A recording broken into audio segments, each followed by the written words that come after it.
Ito yung 0. Pwede rin siyang 360. Then meron tayo ditong 90. Then 180. Then meron tayong 270. So remember, itong part na to is quadrant 1. Then ito yung quadrant 2. Ito yung quadrant 3. And ito yung quadrant 4. Then yung mga sign, kung maalala yung sign sa quadrant 1, so lahat dito positive kung maalala mo yung CAST na abbreviation, like yung CAST. Pero sa quadrant 1 guys, parehas siyang positive. Yung sine tsaka cosine. So alam natin, yung XY natin, meron tayong XY for example. Yung X siya yung magiging cosine. Then yung Y magiging sine. Same din siya sa kabilang side. So basically, sa pagdating sa mga signs, dito negative, then positive. Sabi sabihin, negative dito yung cosine, positive yung sine. Then sa quadrant 3, both negative. And sa quadrant 4, positive, negative siya. So dapat alam mo to. Pati ka mahirapan. So sabi natin guys, pagdating sa reference angle, meron tayong reference angle, tapos nasa quadrant 1 siya. So basically, ang ginagamit na naman, kung ano yung angle guys, yun na yung magiging reference angle mo. Basta mag-base ka lagi sa X. Pero pag nasa quadrant 1 kasi siya, understood yun na kung ano yung angle, yun na rin yung reference angle mo. Then as for reference angle, kung nasa quadrant 2, so bali, ito yung quadrant 2 mo. So kung kunyari meron tayo ditong angle na line, so bali magiging 180 lang naman siya minus yung angle natin sa quadrant 2. Then para naman sa reference angle ng quadrant 3, so ito yung quadrant 3 natin. So bali, kung nandito yung angle mo, total dito natin kinukuha yun sa taas, magkakaroon ka lang naman ng angle minus yung 180 yung degree natin. Then as for quadrant 4, sa reference angle, so ito yung quadrant 4 natin. Dito yung binabasihan natin na x-axis. Kung meron ditong line, kung meron ditong line, pag ganun siya, so bali 360 siya minus yung angle. So ganito lang magiging basihan mo, hindi ka mahirapan. So let's say meron tayong number 1. So for instance, kunyari merong binigay na angle, let's say 45. So ano yung reference angle nya?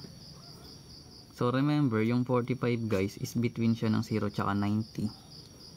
Sabi sabihin na sa quadrant 1 siya. So which means yung reference angle mo dyan is still 45. Kasi nasa quadrant 1 nga siya. Then kapag naman for example, binigyan ka ng angle, let's say 120, ano magiging reference angle mo? So yung 120 guys is between ng 90 tsaka 180, diba? So ibig sabihin, yung magiging reference angle natin is 180 minus yung angle. Thanks for AJ. So magkakaroon tayo dito ng 180 minus 120, or magkakaroon tayo ng reference angle which is 60. So ganun siya ginagawa. Ito yung parte pag ganun. So yun, let's say meron tayong 3, like meron binigay ng angle like 210. So kung meron tayong 210 degrees, so nasa between to ng 180 tsaka 270. So which means nasa quadrant 3. So which means may reference angle natin kung nasa quadrant 3, that is yung theta o yung angle minus yung 180. So basically ito guys magiging 210 minus 180. So magkakaroon tayo ng 30 degrees. And for number 4, let's say lagyan natin sa quadrant 4. Tayo mahirapan. So binigyan tayo ng angle, let's say 300. So ito naman guys, between siya ng 360 tsaka 270. So bali nandito yan part.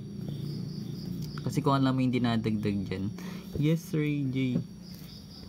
So anong yung reference angle natin?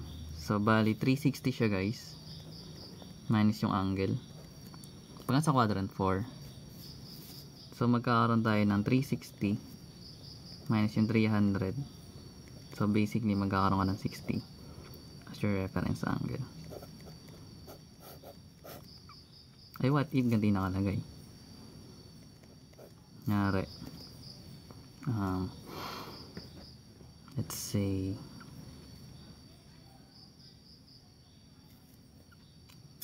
ano ba maganda number? 390. So kapag 390 yung given guys, bali yung gagamitin mo naman dyan is yung coterminal angle nya. Kasi wala naman ditong 390. Bali magre-revolve, mag-rotate ka pa ng isa. Isang rotation siya, tapos magadagdag ka. Which means, kunin mo yung coterminal na ito. So bali, magbawas ka lang sa 390 mo muna ng 360.